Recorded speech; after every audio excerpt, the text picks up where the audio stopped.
Welcome to Cause of Craft. I'm your host, John Tilton. Why do we create? Where do our ideas come from? What does our craft say about us?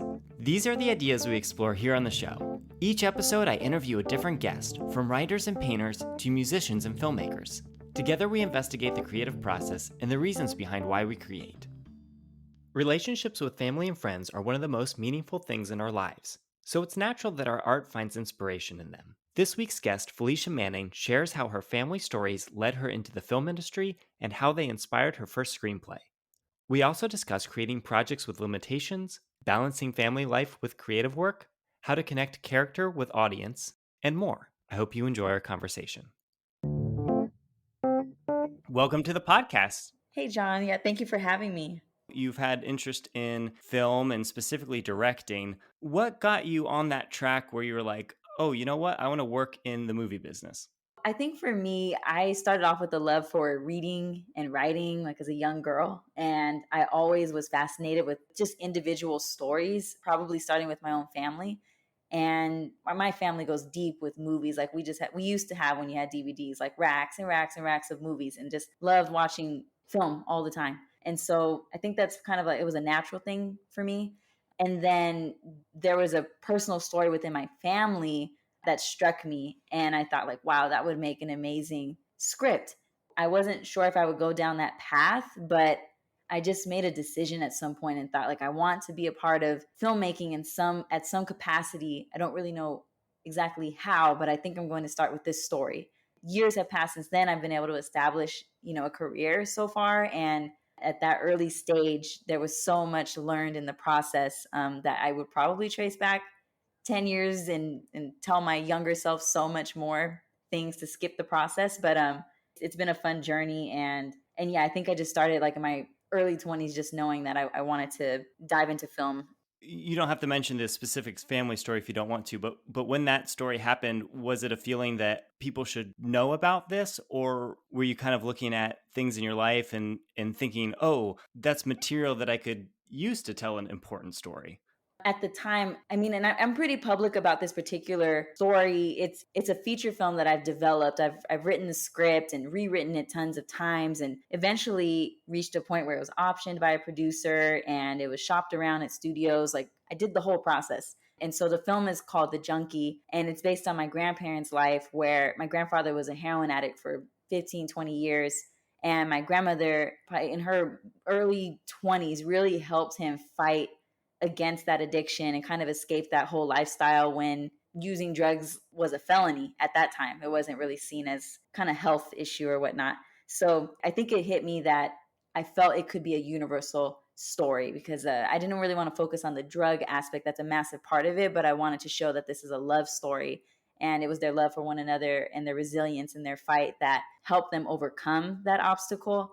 In a lot of stories that I see, showing individuals that are addicted, they're usually more passed upon and like kind of looked over, versus seeing that a lot of these individuals are, human and have family, have children, have husbands and wives and parents and loved ones that really care about them. They're not just like these junkies on the street. And I'm only saying junkie because that was the term at that point. They're not just addicts and so forth. There's more depth to it. So it was just a story that I felt like this could be a really powerful universal story. And it's one that I wanted to write and direct. Yeah, I like how you connect that to something that is universal and the specific things you're mentioning about resilience and love. And those are things that are so important for everyone to kind of see within themselves and get through whatever struggles that they do have. I know I think a lot about that when I'm writing my books. It's like basically I'll be experiencing something in my own life and it'll be very different than what my characters are going through. But I try to find the connection of what's the universal theme or what's the point that I can relate to in my characters. And so I can draw that out of them and draw that out of myself and put it into them. But I also, through doing that, know that, okay, I'm experiencing that and the characters connected to me in that way, then perhaps the audience can also connect with them too. So again, it's like, you're talking about addiction and things like this. And even if it's not drug addiction, I think that's maybe increasingly becoming a more and more important topic with addiction with social media, electronics, video games, things like this. And yeah, I think that definitely has a universal connection both in those emotional themes, but maybe also in that addiction theme as well. Yeah, that's exactly it. That's a great point. It's really finding that connection across the board because not everybody can identify with like that specific journey. So in writing it, it's like how can we expand this for many people to see this and find themselves in that authentic connection with these characters. It was a tough first story to write because he's kind of like an anti-hero in a sense because he's doing something that was hurting himself, but I really wrote it from the perspective of the lead character being my grandmother and seeing her perspective throughout. And yeah, I mean, there's things that I even learned as a writer because I've never encountered. That's not something that I'm personally familiar with. I'm a pretty straight edge person. Really don't drink, don't use drugs, none of that. I've never experienced those things, and yet here I am writing that script and that story. So I feel like it does come from a unique place in that way. And like, how do I find the truth in these characters because that was their story? And yeah, so it was a really interesting thing to explore. And I even learned things being a mom. I wasn't a mom when I started writing that script. And I was able to really revise a lot because she was a mother and learn and feel and place that into the story a lot more deeply. So that was really interesting too, kind of growing up with it myself. Yeah, and I have family written down as something I want to talk to you about because I see, on your Instagram, and clearly family is something that's very important to you. I guess even with the fact that you were writing the story based on your grandparents, so it's kind of looking into your past generations and also thinking about future generations. Do you see having children changing your perspective on work on set and things like that too? That's like the constant dynamic, right? Is like when I started off in film, film is an extremely demanding industry. It's something, I mean, you're working with creatives and you at being a creative, like my hours to thrive. This is not everybody, but like I could stay up straight through the night. Now I'm forced to do that because I have a newborn baby. So it's funny because I would do that for a project, but now with my baby, I'm like, my eyes, they burn. But yeah, juggling so many different projects and having family, I would say that now I'm probably more intentional about what I choose to work on. I'm extremely intentional about the projects that I take on and the creative work that I choose to pursue. So there's projects that come my way, let's say like a client or an artist or a label or a company, whatever it may be, may reach out. That's like the work that kind of drives my business. And then there's work that on the flip side that I choose, that I say like I'm kind of tucking this away and I want to create a short film where I feel like there's a feature that I really want to pursue, or how about like another spec commercial? And these are things I can expand upon more. So I feel like there's two categories. There's like the business side of film that is like my bread and butter, and there is the creative kind of passionate side of the projects that I pursue personally that nobody asked me to make. I just decided that it's what fuels me as an artist. It's things that I want to see and create, and I don't have to answer to anyone when I do them. And that honestly, that's like my best work. That's probably the most fun work that I create, is the stuff where I get other people together, we plan it out in our calendar, and we go out and we make something that we love. Let's talk about one of those kind of extra creative projects then that you've done. I guess what's the most recent one that you've done that would fall in that category? Yeah, I just released an experimental dance film called The Best Ain't Happened Yet. It was in collaboration with a couple of individuals that I work with often, like when it comes to different commercial work and music video projects, like that's the team that I pull in. We kind of got together last year during the pandemic, and we're just, felt like we want to create something. We want to create something while there's this downtime. And my production designer slash art director, her and I started with a conversation. I just told her like, hey, I want to create something. I've always wanted to make like a dance film, like something where I get, really talented dancers, put them in a beautiful space and back that to like a really amazing song. I feel like it should be pretty simple to shoot and pretty quick to do. Like cut to a year later, it took so much time. But in my head, I was like, this is super simple. We can just, go out to the mountains. I know this amazing space. I've always wanted to film there. I would hike at this space, like kind of this mountainous area when I was a teenager. And I've always would think like how beautiful it would be to film here. Well, what took forever was that we wanted to find the right song.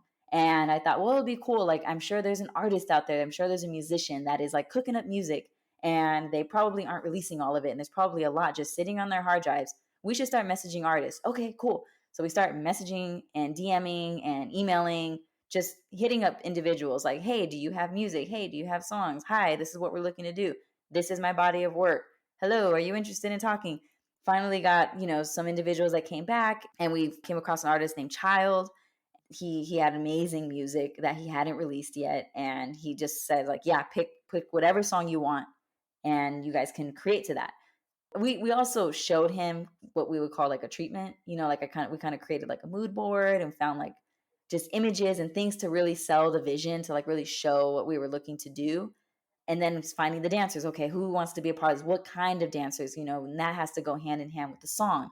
So we listened to the song, and then I kind of had ideas on the dancing. And my production designer is like, her name is Katie Rosif. She's insanely talented. She's super collaborative, and she's just a great friend and someone that I love working with.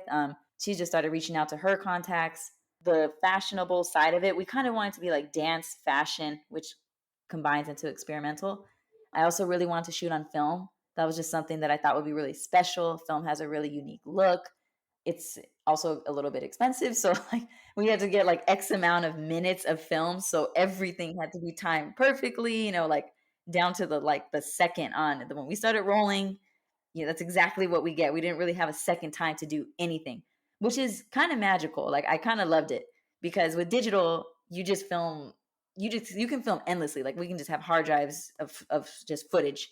But with film, it's like exactly what you get. Like you kind of feel that energy when you roll, and it's kind of special. So that's really kind of how that all came together, if that makes any sense. And yeah, I think it turned out pretty nicely. Yeah, it's interesting with the limited availability of the film. I feel like there's a connection there.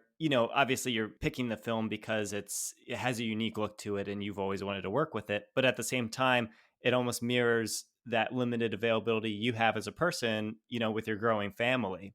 It's kind of tied together. I see like that connection there where, oh, I have to make use of my time, both because my family at home and also because, hey, this film strip is really expensive. Yeah, that's actually a really cool connection. It's kind of true in a sense. I've talked to a couple other filmmakers and animators and people who work on kind of like the bigger productions versus maybe, like an author or painter who's pretty much in their office or in their basement, making their art.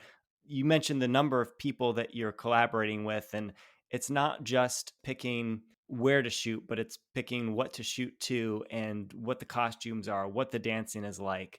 How do you take in all of the options that are available and all the ideas that people have? And how do you boil that down into a clear vision that everyone can, kind of step together with?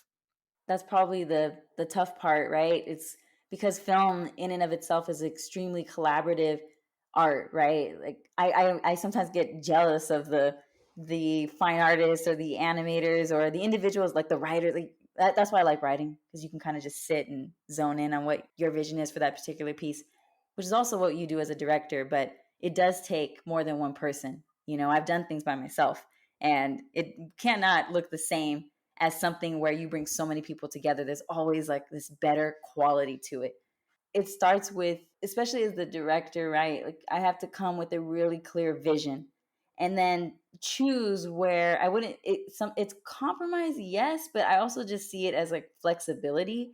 You start with your resources. So I usually there's multiple ways to start on how to keep everybody kind of on the same page, but also ensure that everybody feels heard, and that their talents are being utilized like to the fullest, right? It's on me to kind of start with some sort of guidelines, whether that begins with like, hey, like for this one, I said I want a dance piece. I want to see dancing to some kind of music. I cannot describe what the music is, but I'll know when I hear it, and that could be broad. I know the location. A lot of times, location is the way that you start. You might drive past something and you're just like, that's beautiful. Like, I've never seen anything like that. Or, wow, I've always wanted to film underneath a freeway pass. I just love the brutalist architecture, like whatever it may be. So you might see something that inspires you. And that's how I start. It's either a location, or perhaps it is like I just knew I wanted to do a dance piece. I wanted to be kind of a fashionable piece. I figured that's something I don't have in my portfolio of work. So that was kind of the lane that I was in. I feel like you get the best answers through limitations. Like if you just like I just knew like we're shooting on film, so if there's two people, you can't dance too far apart from each other, because we can't do that many setups. So you guys kind of have to stay close together so we can film you both in the same shot. So that's something that would affect choreography, right? It literally, there's sometimes really practical stuff in that way that kind of helps inform your creative choices. How much of what you're shooting is kind of capturing the vibe of what you're going to put together later versus, and I would imagine different music videos would handle this in different ways, but are you playing the track behind it and have things synced up specifically to the track, or is it more capturing something that can be edited and remixed later to fit what you see in the editing room? Yeah, every project's different. Like on one music video that I did for an artist named Elena Castillo, we had to be really smart about our time, and so I'll have like a shot list in advance, and so some things I think like I try to leave room for in the moment stuff because it always happens. So either if I need to stick to my shot list, it's because like it's just really tight and we have to be like super smart and we got to keep moving. But even then, I love capturing things in the moment where you're like, oh my gosh, like just stand right there and do this and then turn this way. And like we'll just kind of try to capture that stuff. But most times it is a lot of it, like 70% is planned and then like 30% is just in the moment kind of magic that you hope you can get that you weren't expecting. I relate to this because I like to plan things out, but then in the process of writing it, there's so many unexpected things that come up, and then I implement those things, and it does kind of feel like this magical thing. Someone might not think to describe it as magical, but what to you makes that so important in the creative process? I'm really big on like the stories that I'm drawn to are always very human centric and character driven. And so for me, I look at like emotion. If I can see some form of emotion in that moment and I feel like it's leading to that place, like I don't want to disrupt that. And it is in the moment many times. I know at one point an artist, there was a song and it was really meaningful to her, and the label kind of gave me a note. They were like, hey, this is like, I feel like she's coming across like this. I'd like to see a little bit more tenderness. I'm like, okay. So I went to talk with the artist. I just told her to think about specific something. I just like talked to her. I kind of went back to like, who was I at 19 years old? What was in my brain? And just like went there, and she took it there and she was able to like develop some tears and like kind of, and it worked. Like it kind of worked. So I feel like if you can keep an eye out for that, it means it depends on your personality too, right? Like some people prefer to just know, like, I plan this in advance and I will not steer away from this plan. And then others, every director is like totally different. I've talked with different creatives, and some people prefer like they don't even make a shot list at all. They just like arrive and have like a bunch of ideas and let's see what happens. Like I can't do that. That's gonna freak me out. I'm like, I'm not gonna be able to flow. But I like a combination of both. Like I like to have a plan, I like to have intention, and then hope to be open enough, like leave enough room that you can explore some stuff and you can feel things. And you get that by just like talking to people, just getting to know them and feeling really comfortable with them, and building like that trust so that you capture that hopefully. When you were talking about the junkie, you talked about how there's this central idea of your grandparents' story. And when you were just talking about the music video, you talked about how, it started with, oh, the location, you want to do something there. And then it kind of expands. You're talking about color palettes and things like this, and then actually turns into a full project. And I think people who would maybe like to try creative things, but are a little bit scared to, that can be a good thing for them to know, because it doesn't necessarily take like you don't have to jump in the first day and have something that's this completed plan that everything is perfect on. It's, you have to have a starting point is really all you need to get started. Yeah, you totally need a starting point, and I think it alleviates like the pressure, because nobody starts by just like throwing paint on the wall and then just like, oh, it's so brilliant. None of us do. I mean, I Yeah. wish that was the case, right? Like, oh, the first line I wrote in that script, oh, this is perfect. I'm creative genius.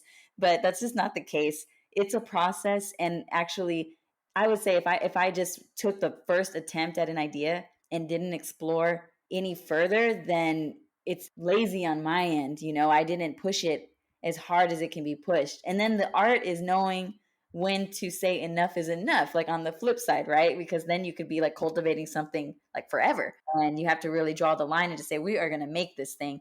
And usually for me, like if I'm not executing, it's just there's something that I'm questioning, and I always have to go back to like that's where I can't think about others. I have to think about myself, and I have to remind myself to like trust myself. Just trust myself. this is not work maybe that's for everyone, but it's work that's going to be right for me. And that always kind of centers me and allows for me to move forward with more authenticity.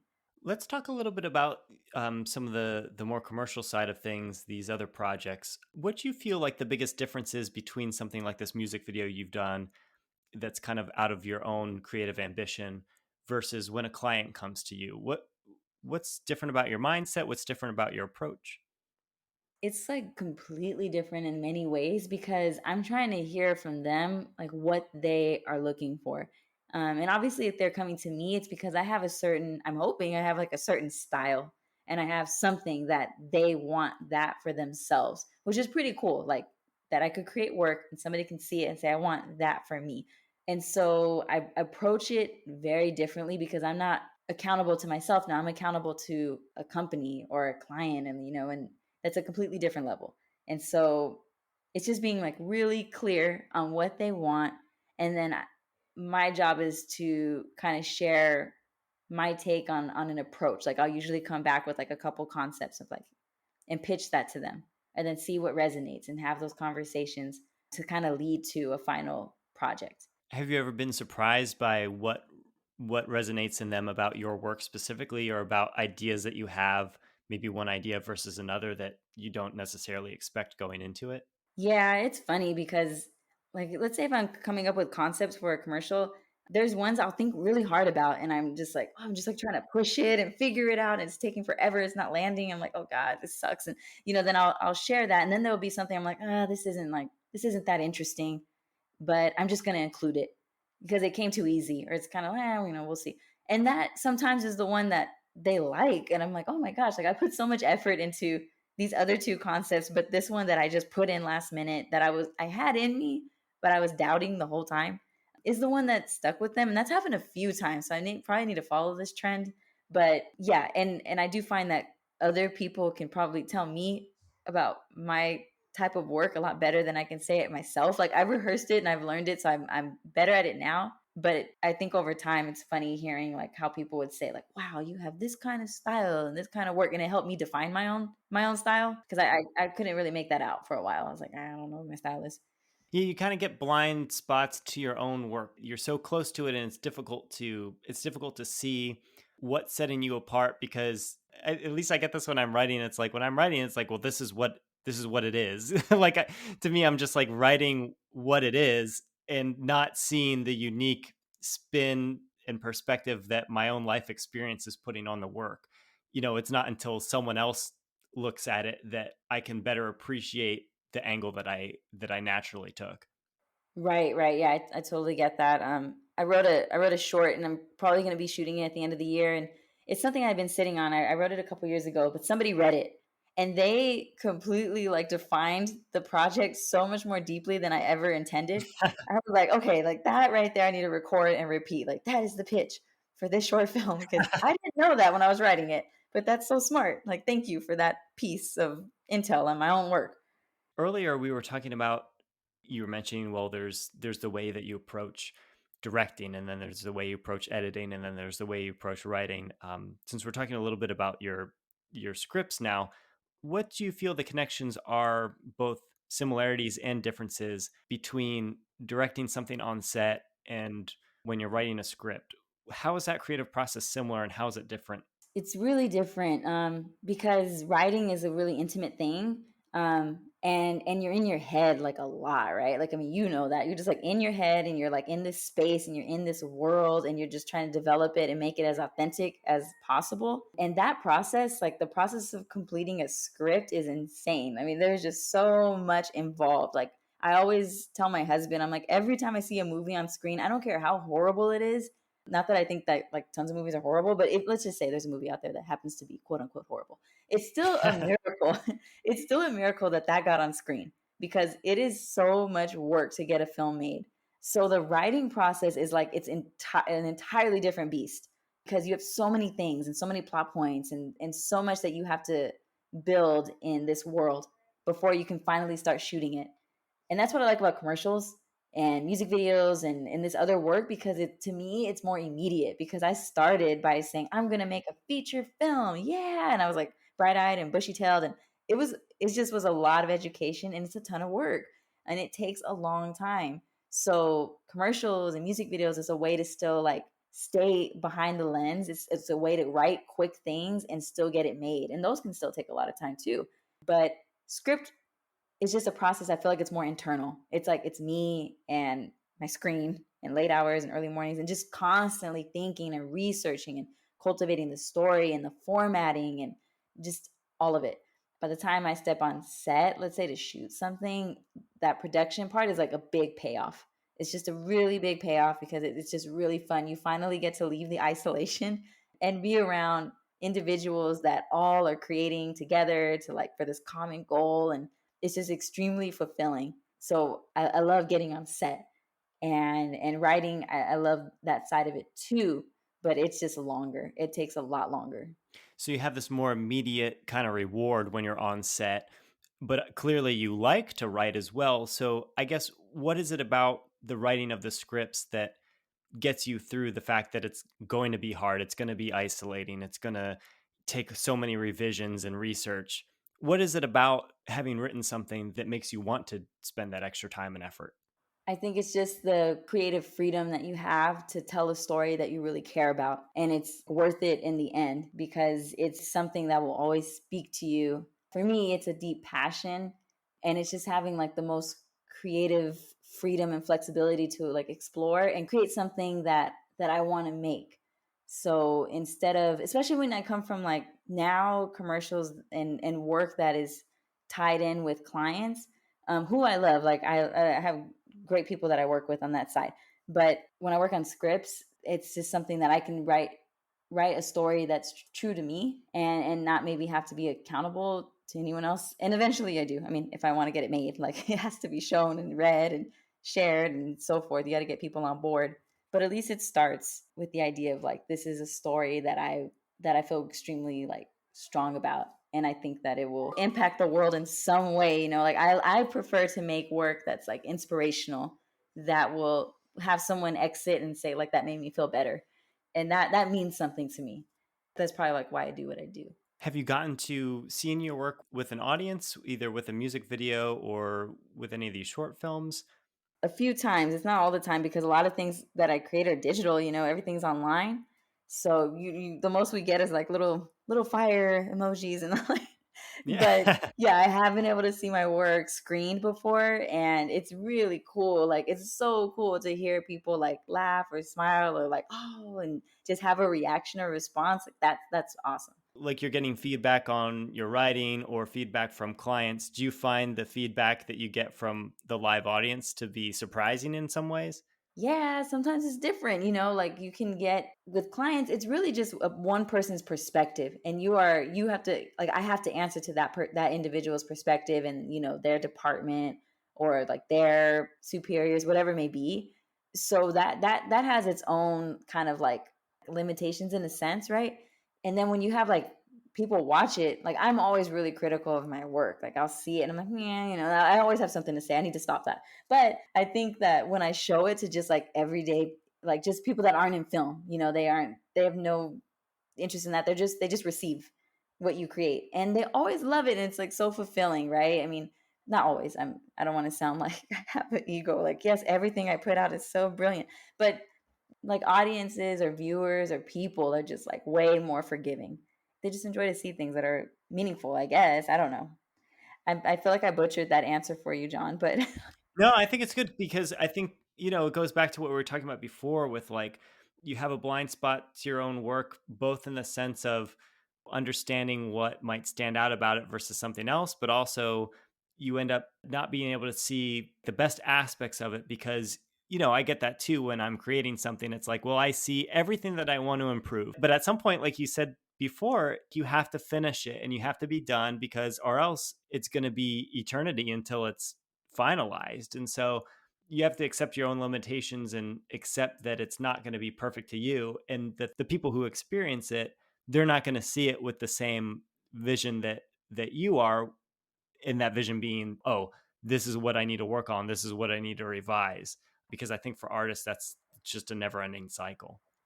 Yeah, exactly. Like we're so close to it. So we're analyzing it in a completely different way. Like our mentality is just so different because I see every single frame and I'm like, yeah, you just know the entire process. You know what went behind that shot and that line and that decision and that edit. So yeah, I'm glad to find out that it's extremely common, which is why I think it's so important in the creative process, by the way, to just align yourselves with others that are creating amazing things too, or it doesn't just have to be in your field. Like I don't have to just talk to another filmmaker, but anybody that is creating, because it's like healing to hear their mentality and their process, and kind of like these conversations we're having, and realize like you're not alone in how you might see something or how long something might take or whatever it may be. Like it's nice to remind yourself that other people like we all have the same really similar experiences and when we put our work out there because it's vulnerable. Like this is this kind of industry or this type of work, like you are personally like putting something out there and it's like your stamp in a sense, right? It's like your brand. That's fascinating to me, and there's a lot of vulnerability in that too. So once I've learned to like over time kind of accept like once it's out, I just got to let it be out and celebrate that too. Find the positivity in it and be, just celebrate that something I created is out there and learn from it. What you were saying ties back to that idea of family too, because it's, there's the family that's related to us in our household and generations before and after us. But then there's also kind of this creative family of people who have had this. You think about people who feel like family because they went through some, like, they hiked some difficult mountain together and they kind of understand each other because they were on this week long journey through like the wilderness, or you hear stories like this. And I think with creativity, like you said, you're putting so much of yourself, so much of your soul into the work. You're making yourself vulnerable and you're taking on these challenges that you might spend weeks and weeks and months and years on something and it might not turn out or it might not work out. And I think that there's kind of this group of people who have been through that process that can relate to each other on a level that's different. Yeah, exactly. Like I'm super late to the game here, but I just watched Project Greenlight on HBO, and it was fun watching that because they're creating a feature film. They're picking one director, and he gets a script. And anyways, just watching that and just seeing like he had a script and them telling this director like this is a great script. It's so funny. I'm like, man, it must be nice. He just wrote a great script. He just had it sitting there on the shelf, right? But then he gets it out, and they just give him all these notes. So like, it needs an incredible amount of work and there's a lot that needs to be changed. I hope he knows that. And I'm like, oh, I was like immediately relieved. I'm like, right, okay. Nobody's just like writing this perfect thing. It takes time to craft and cultivate, and it takes a lot of people. And it took me time to learn that because I thought, you do it alone, but you really don't. Like with the script, at least I can speak to that. You have a lot of people in the process that need to be a part of that and are giving you notes and helping you. And it's not just like working by yourself and writing a script and getting it out there. There's a lot of revisions, there's a lot of rewrites, and there's, notes and things that come back to really get that project to where it needs to be. Knowing that helps me a lot because sometimes I had it in my head like that one writer doing this whole thing from scratch completely alone and they're just brilliant. Why am I not this way? But it takes time, and that helped me understand that it's a deeper process and it's a huge collaboration. Yeah, so much of it is from revising and getting better, and then learning, like we were saying before, like what you in particular are good at and cultivating around those attributes as well. Your website where people can see some of your work is feebrandfilms.com, FEBRAND films.com. I'm curious, where did the name Fee Brand Films come from? My cousins, I guess this does go back into family. You're helping me see this a lot. My cousins used to call me Fee. They still do. They call me Fee. So it's short for Felicia. So everybody in my family is like Fee, Fee, Fee. I just planted that in front of Fee Brand Films. And I like brand films because at the time it was just meant like really telling like a pure story within any sort of project, like some sort of story within there. So yeah, Fee was just like a family name that stood with me. Cool. I didn't expect that. I was trying to figure this out ahead of time, and I looked it up in fee in Spanish. I think it stood for like belief or faith, and I saw that you had believer in your Instagram title. So I thought there was maybe a connection there, but again, maybe it's this kind of unknown connection that you don't realize until later, that it's both was my nickname growing up, and then also it has this other connection to it as well. I mean, listen, this is my big takeaway from today. That Yeah. that connection is all there. You just connected all the dots, John. So I'm totally going to use that now. It's exactly how it happens. I used the name too. Like there was a cartoon I pitched to like Nickelodeon back in the day, and I made this superhero called her Fee Bandana, and like Fee, I kind of pulled like means has like iron and like all these different things, and that was like her strength. And Okay, yeah. Yeah, there's a lot of directions you can go with that. That's cool. I like that. But then, of course, yeah, tying in with your family, which again is so important to you.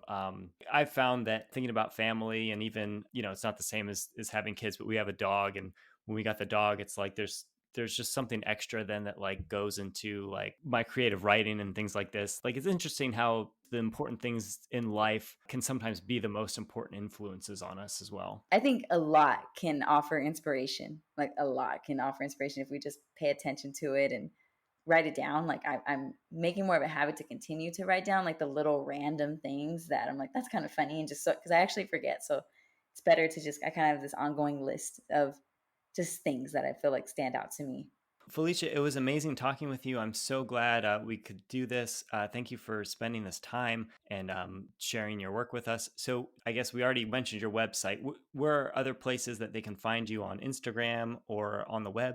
Yeah, I feel like my website's a great place to start. And then I'm pretty active on Instagram. So if you want to find me on there, I would love to, always happy to connect, always happy to offer any advice that I can at Felicia Manning, Felicia, and then Manning, replace the A with a V. Well, great, Felicia. Thanks so much for your time. I really enjoyed talking with you. Yes, likewise. Thanks, John. Thanks for listening to this episode of Cause of Craft. You can find Felicia's work on her website, febrandfilms.com. That's FEBRAND films.com. And you can follow her on Instagram at Felicia Manning. But the A in Manning is actually a V on Instagram. You can find direct links in the show notes and on the Cause of Craft Instagram. Hit that follow button so you never miss an episode. And if you enjoyed our conversation, please consider sharing with a friend and leaving a 5-star review on Apple Podcasts. Those two things really help the show grow. And if you have feedback, suggestions, or guest recommendations, send an email to john@causeofcraft.com. That's JON@causeofcraft.com. Thanks again for listening, and see you next week.